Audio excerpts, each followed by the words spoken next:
Isang mapagpalang araw sa ating lahat. At 4 AM, gising na kami kasi tumunog na yung alarm clock. Pupunta kami sa Daan Bantayan para i-spend yung araw namin doon.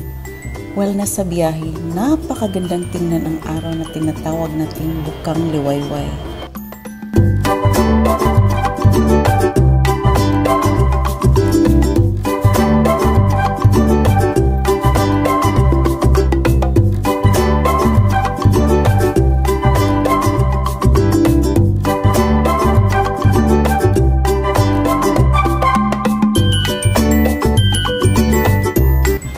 Napatanto ko sa aking sarili na each day na kapag tayo'y nagising, it's a blessing.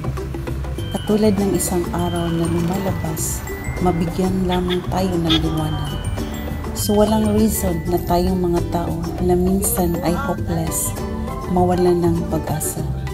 Because God created man with a sound of mind.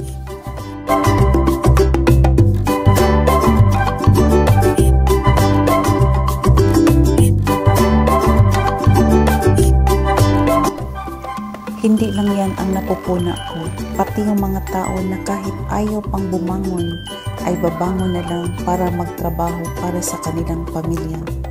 By doing that, you really love your family. At alam ko, hindi ka titigil sa pagtatrabaho para sa ikabubuhay ng iyong pamilya.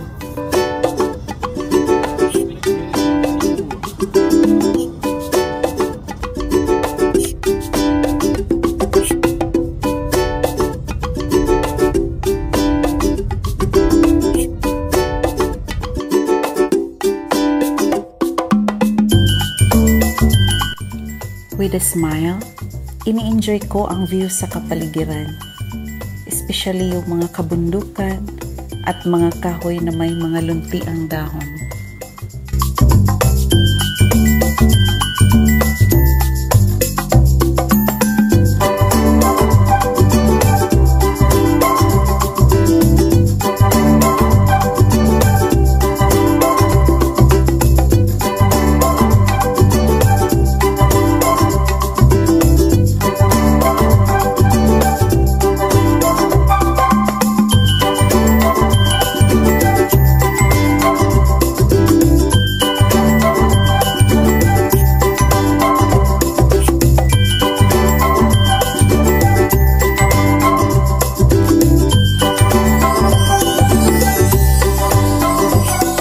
Kapag ini-enjoy mo lang ang lahat ng biyayang dumating sa buhay mo, hindi ka talaga magsasawang magpasalamat sa ating Panginoon.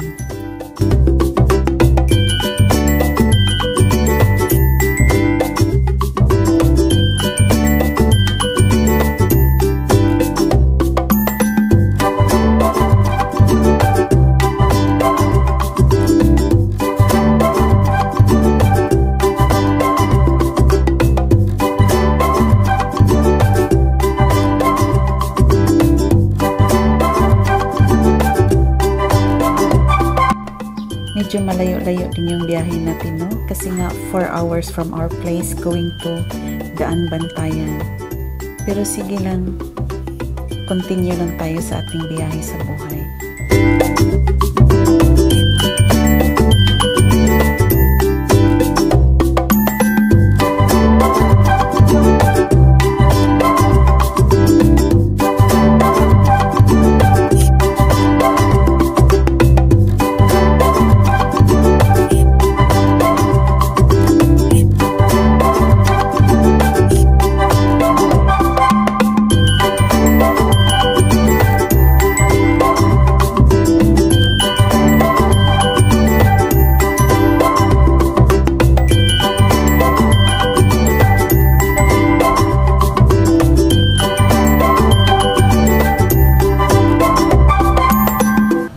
Naabutan tayo ng gutom, no? Kaya dumaan muna kami dito sa Bida ang Saya.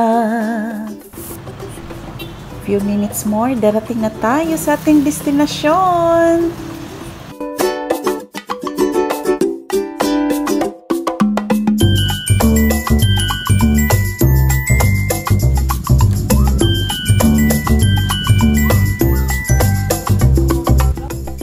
Thanks God. God, we arrive safe and sound. Kahit gaano man kalayo at kahirap sa biyahe, nakarating din tayo.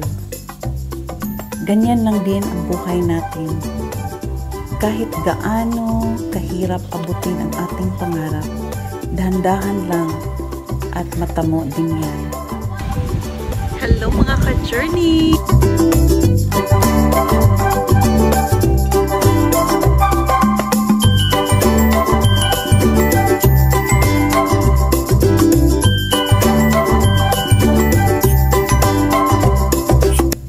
Once again, this is Beth Journey 76 saying thank you and God bless everyone.